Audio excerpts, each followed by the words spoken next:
Lucy continued, her voice filled with warmth. Marriage is about love, about growing old with someone who knows your flaws and still chooses you every day. It's about having children who will run into your arms, calling you daddy.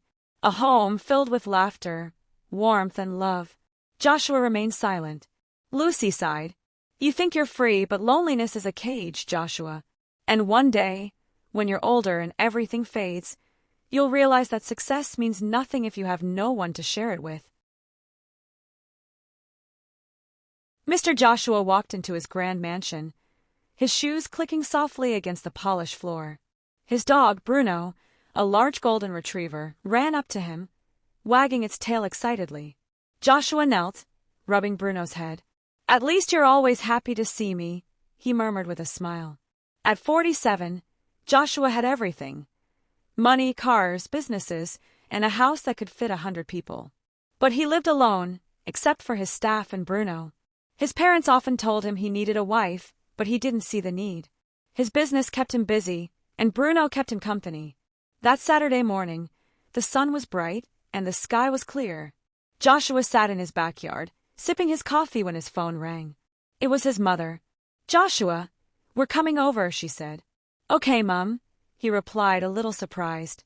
An hour later, his parents arrived. But they weren't alone.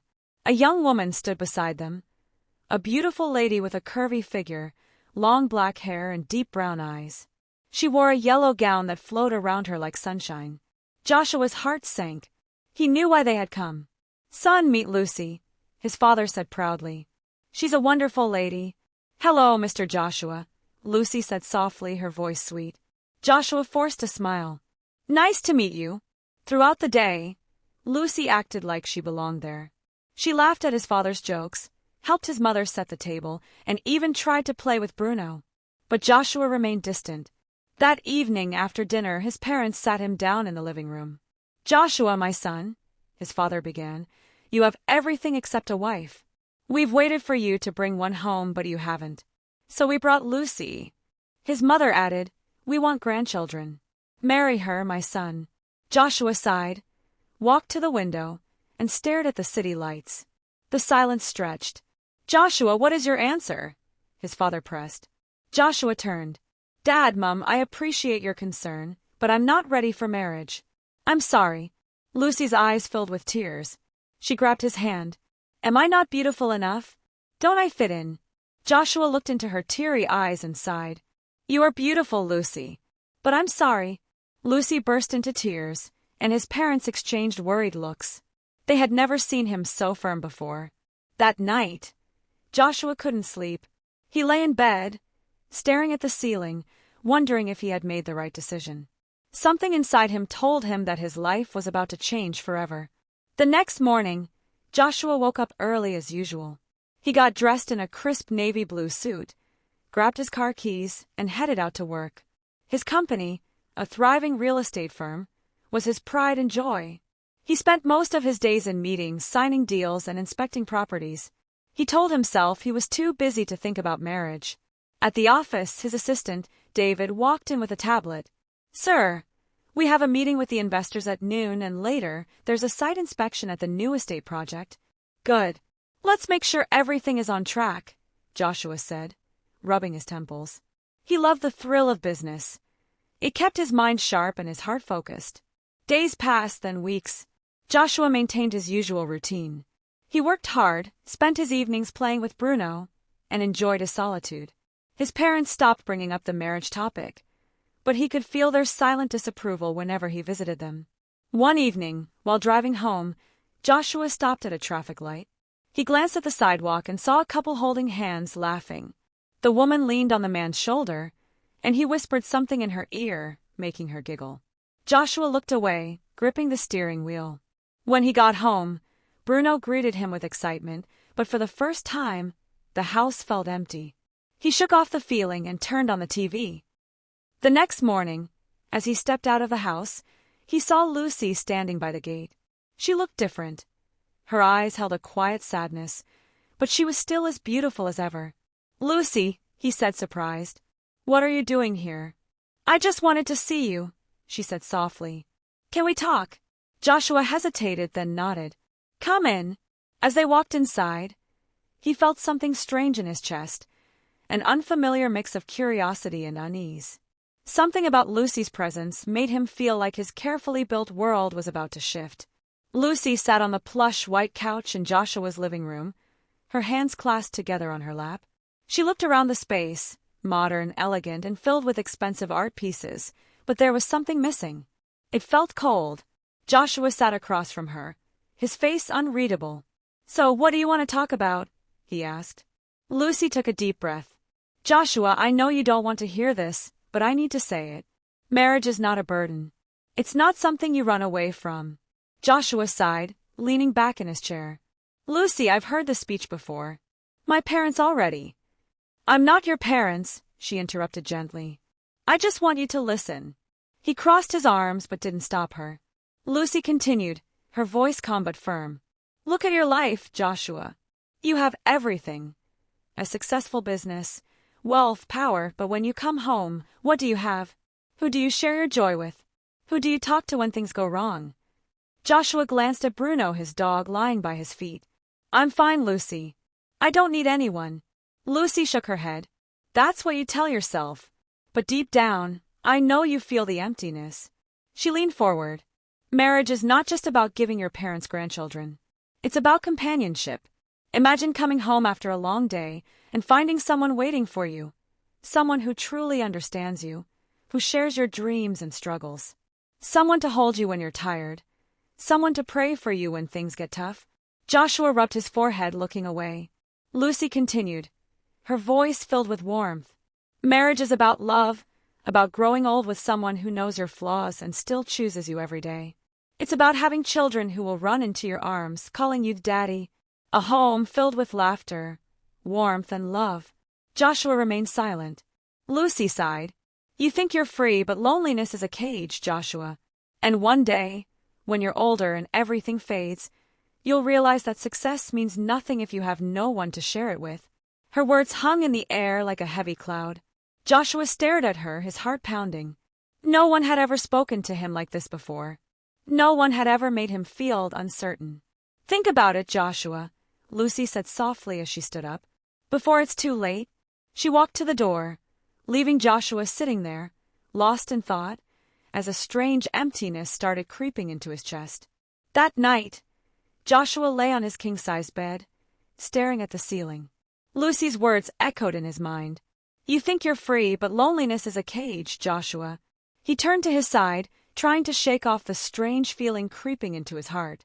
He had always believed he was fine, his business was thriving, he had everything a man could want, and his life was in order. But for the first time in years, he felt a strange emptiness he couldn't ignore. Joshua sat up, running a hand through his neatly trimmed hair. His eyes wandered to the large window overlooking the city. The street lights flickered in the distance, the world outside alive with movement, but inside his house, there was only silence. Lucy's voice played in his head again.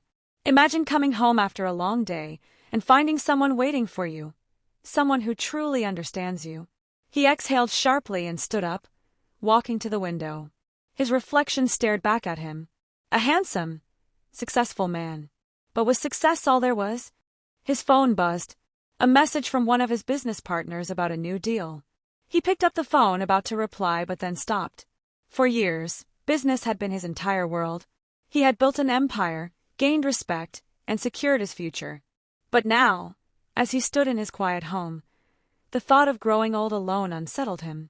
Was he really ready for marriage? Did he even want it? Or was this just Lucy's words getting into his head? Joshua sighed and turned away from the window. "Maybe I just need to keep focusing on my business.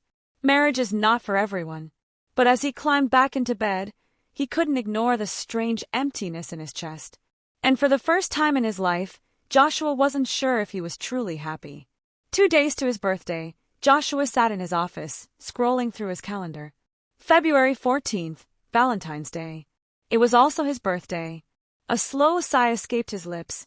Every year, his birthday was just another day. A few calls from business associates, expensive gifts from partners, and maybe a quiet dinner alone in his mansion. He never celebrated it with anyone special. But this year, something felt different. He leaned back in his chair, tapping his fingers on the desk. His mind drifted to Lucy. Should he call her?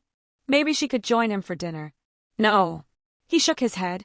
That would send the wrong message. He wasn't ready for marriage, and he didn't want to give her false hope. Still, the thought of spending another birthday alone felt empty. His phone rang. It was his assistant, David. "Boss, any plans for your birthday?" David's cheerful voice filled the room. Joshua smirked. "You already know the answer to that." David chuckled. "Come on, sir. It's Valentine's Day, too. You should at least do something different this time." Joshua rubbed his forehead. "Like what? A party? A small gathering? Or maybe just invite a friend to celebrate with you?" A friend. Joshua's mind raced. He had business associates, clients, and staff who admired him. But did he have someone he could truly call a friend? Someone he could share his special day with, not just for business, but for companionship? He thought of Lucy again. Not as a woman his parents wanted him to marry, but as someone who had shown genuine concern for him. But no. Calling her now would complicate things. "I'll think about it," Joshua finally said. "All right, boss.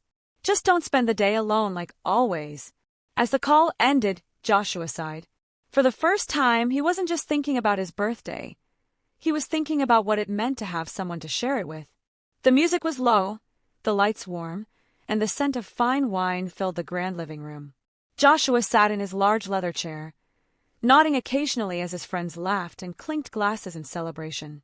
The cake was massive, the drinks expensive, and the atmosphere lively. Yet deep inside, he felt nothing.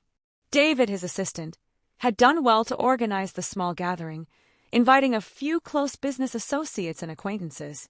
They were here for him, celebrating his success, his life. But Joshua felt like an observer at his own party. Something was missing. Something deeper than laughter, beyond business deals and expensive gifts. He took a slow sip of his whiskey, his eyes scanning the room. Everyone seemed to be having a good time except him. Then the room suddenly shifted. The moment she walked in, Joshua felt it. Lucy. She was a vision in red, a flowing, sleeveless gown that hugged her curves just right, with a slit that revealed smooth, elegant legs. Her long, dark hair cascaded over her shoulders, bouncing slightly with each step. Her makeup was flawless, subtle yet striking, emphasizing her full lips and deep brown eyes. And then, there were the heels, sharp, black, and clicking against the marble floor with confidence. Click, click, click. The noise in the room softened as heads turned. Conversation slowed.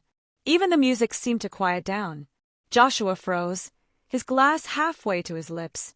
His heartbeat did something strange in his chest. Lucy's eyes met his, holding his gaze as she walked toward him. There was no hesitation in her steps, no shyness. Only confidence in something else, something unreadable. David smirked, leaning toward Joshua. "Looks like your birthday just got interesting, boss." Joshua didn't reply. For the first time that night, he felt something. The moment was electric. Joshua didn't think, he simply acted. His heart pounded as he stood up, stretched out his right hand and reached for Lucy. Without hesitation, he pulled her close, his strong arms wrapping around her waist. A soft gasp escaped her lips, but before she could react, Joshua leaned in and kissed her. The room erupted. Some gasped, others cheered, and glasses clinked as the unexpected moment unfolded before their eyes. It wasn't just a kiss, it was something deeper, something raw, something real. Lucy's hands found their way to his shoulders, gripping him gently as she melted into his embrace. The warmth of his lips, the firmness of his hold, it all made her heart race. Then, just as suddenly as it happened, Joshua pulled back slightly, his breathing uneven. His hand still rested on her waist as he stared into her wide, stunned eyes. A slow smile spread across his face. "Marry me, Lucy," he said, his voice steady yet filled with something new, something undeniable. A collective gasp swept through the room. Lucy's lips parted in shock. "Joshua, I don't want to spend another birthday feeling empty," he continued, lifting her off the ground effortlessly, still holding her close. "I want you, Lucy. Be my wife." The room exploded into applause. Friends cheered.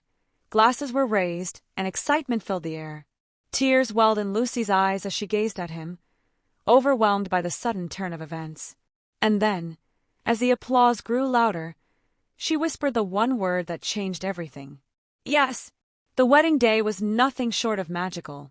The grand hall was decorated with breathtaking white and gold flowers, sparkling chandeliers, and the soft hum of violins playing in the background.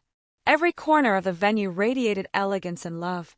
Joshua stood at the altar, dressed in a crisp white tuxedo with a black bow tie, his heart pounding with anticipation. He had waited for this moment, and now, as the doors at the end of the aisle swung open, his breath caught in his throat. Lucy stood there, a vision of beauty in a dazzling white wedding gown that hugged her perfectly before flowing into a graceful train. A delicate veil covered her radiant face, and her eyes sparkled as they met his. The soft melody of the wedding march played as she walked down the aisle, her father proudly escorting her to the man who had stolen her heart. When she reached him, Joshua gently took her hands, feeling the warmth and love in her touch. The officiant began the vows, and as they exchanged their heartfelt promises, there wasn't a single dry eye in the hall. "With this ring, I take you as my wife," Joshua said, sliding the ring onto Lucy's finger, his voice steady and filled with emotion. "With this ring, I take you as my husband," Lucy replied, her hands trembling slightly as she placed the ring on his finger. "You may kiss the bride," the officiant finally announced. Joshua pulled Lucy close and pressed a deep, loving kiss on her lips as the guests erupted into cheers. Their union was sealed, and the celebration that followed was nothing short of grand. Their honeymoon was spent in the Maldives, where they enjoyed endless sunsets, laughter, and the kind of love that made time feel insignificant. And as the years went by, their love only grew stronger. Soon, their home was filled with the joyful sounds of children. Their firstborn, a strong and lively boy named Jason, came into their lives, bringing endless joy. A year later, they welcomed another son, Daniel, whose laughter filled every corner of their mansion. And finally, their family was completed with the birth of their beautiful daughter, Amelia, a little girl who had her father wrapped around her tiny fingers from the moment she opened her eyes. Joshua, the man who once believed he needed nothing but his business and his dog, now had a family that made his life complete. Every evening, he would sit in the backyard, watching Lucy play with the kids, his heart swelling with gratitude. He had finally found what he never knew he needed: love, family, and a home filled with laughter. I am sure you enjoyed the story. What are the lessons you can craft from the story? Let's discuss them in the comments section. And if you're just watching for the first time, kindly support me by subscribing to my channel. Please like my video, share it to as many people as possible. Thank you for watching. See you in my next episode.